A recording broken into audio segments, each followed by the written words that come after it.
On the night Olympus was plunged into darkness, Zeus heard the thunder cry out against him. It was no ordinary storm. It was a wounded, deep sound, as if the very sky were being torn open by invisible claws. The stars vanished one by one, swallowed by an ancient shadow that rose unhurriedly from Tartarus. In the golden hall, the gods fell silent. Poseidon gripped his trident turkey. Athena raised her eyes. Hera felt the air grow as heavy as a tomb.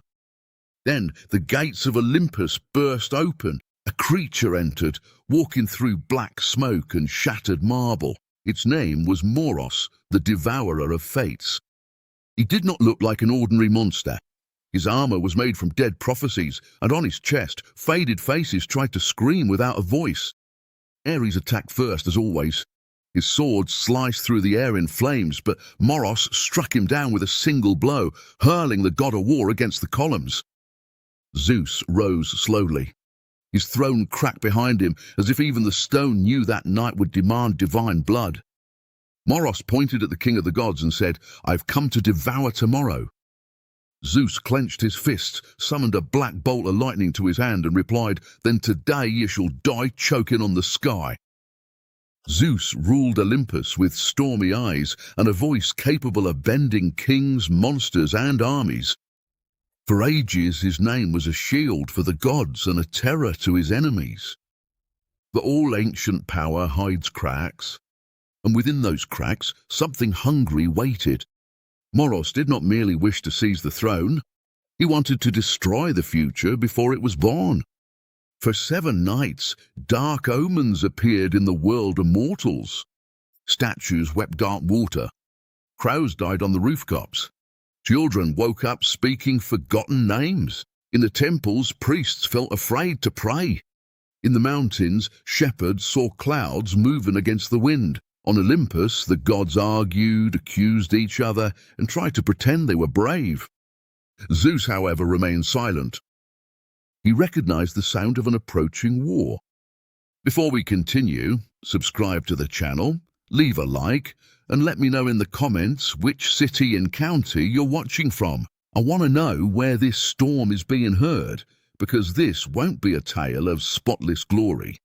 It'll be a story of golden blood, broken bones, ravenous shadows, and a god who had to fight like a beast to save tomorrow. Moros crossed the hall like a living knight. With every step, he dimmed the shine of the marble. With every breath, the torches burned lower. Zeus raised his hand and hurled the first lightning bolt. The flash struck Moros in the chest with a force strong enough to split mountains. The impact tore a black hole in his armor.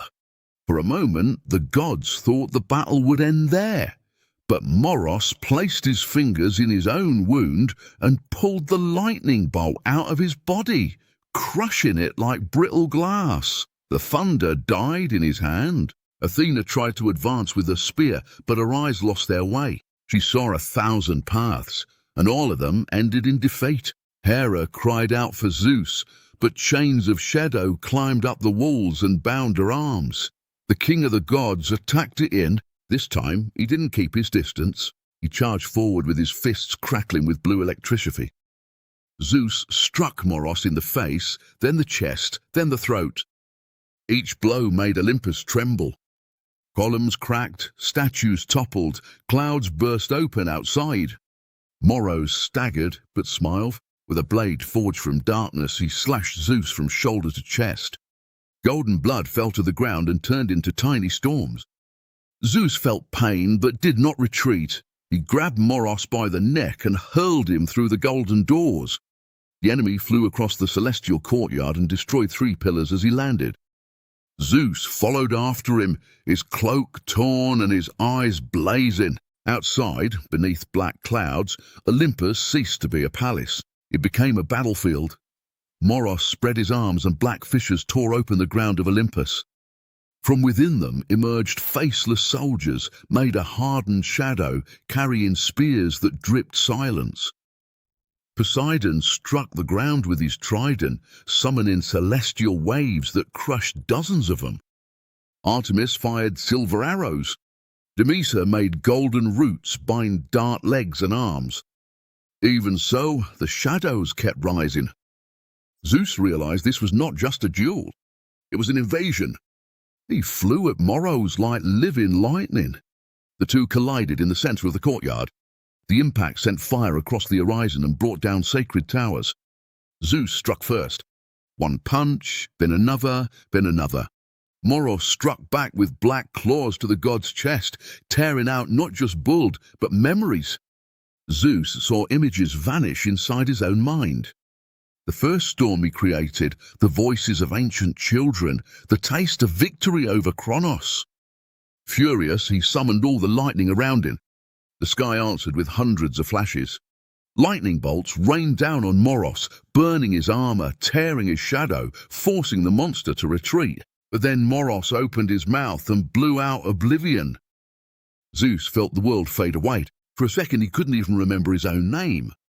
Moros drove a black spear into his abdomen and pushed him to the edge of Olympus. Hera screamed. Ares tried to get up. Athena reached out her hand, but Zeus fell. The king of the gods plummeted through the clouds, leaving golden blood in the air. He hit the Aegean Sea like a fallen star, sending giant waves crashing against the shores. In the dark depths he lay motionless. Then a memory endured. Kronos, chains, war, victory. Zeus opened his eyes in the abyss of the sea, and the whole ocean trembled. Zeus emerged from the waters without a scream. His body was bleeding, but his eyes held a fury older than Olympus itself. He walked to a forgotten island, where a crack in the earth led to Tartarus. The descent was narrow, cold, and haunted by the voices of broken oaths. Creatures hidden in the shadows recognized his footsteps and drew back. At the bottom of the abyss, Zeus found the Hecatonchires, 100-armed giants bound by chains of ancient iron. Briareus, the greatest of them, raised his many heads and spoke with a voice like crumbling stone. The king of the sky descends wounded, so the sky is dying. Zeus replied, Moros has returned. My thunderbolts wound him, but do not destroy him. I need a weapon that he fears. The giants opened an altar, buried beneath black ashes. Upon it rested the Abyssal bolt. It did not shine. It swallowed light. It was a dark, twisted lightning bolt, pulsing like the heart of a dead storm. Briareus warned, this weapon exacts a price. It tears away that which keeps the warrior standing. Zeus understood his pride. Upon touching the bolt, he saw truths he despised. Mortals fearing his name, children suffering from his wrath, enemies crushed by his vanity. The blow from the weapon was crueler than any blade. Even so, Zeus tightened his grip. If my pride must die for the world to live, then let it die today. Tartarus trembled. On Olympus, Moros ascended the broken throne, ready to erase the future. Then the sky darkened completely. Zeus returned as a doomed storm. He crashed into the celestial courtyard and crushed the shadow soldiers as he touched the ground. Moros turned, and for the first time, his smile vanished. The final battle began without a word. Moros hurled blades forged from stolen fates. Zeus broke them with his bare arm. Zeus drove the abyssal lightning into his enemy's chest, but Moros grabbed his throat and tried to erase his name from the universe. For a moment, the sky forgot who its king was. Then Hera, bleeding, cried out, Zeus. The name returned like thunder. Zeus opened his eyes and summoned every bolt of lightning ever cast since creation. All of Olympus was transformed into a moor of dark light. With a roar that made Tartarus shrink back, Zeus smashed Moros against the broken throne. The Devourer of Fates tried to scream, but the abyssal lightning entered through his mouth, his eyes, and his wounds. When silence fell, only black ash remained upon the shattered stone. After the battle, no one celebrated. Olympus still stood, but it looked like a corpse refusing the grave. Broken columns, holes open to the wind, winded gods, and silence scattered like dust over everything. Zeus remained before the cracked throne, his chest laid bare, and the abyssal lightning extinguished at his feet. Hera approached slowly. She spoke no sweet words, only touched his face. And in that gesture there was more truth than in all the hymns sung in his name. Down below, mortals emerged from their homes, looking up at the sky in fear. They would never know how close they had come to losing their names, their children, their memories, and their mornings. Zeus watched those small human lights trembling in the darkness, and for the first time in a long while did not feel like the master of the world. He felt like the guardian of something fragile, something no throne should ever crush. That night, Zeus did not order the throne to be rebuilt.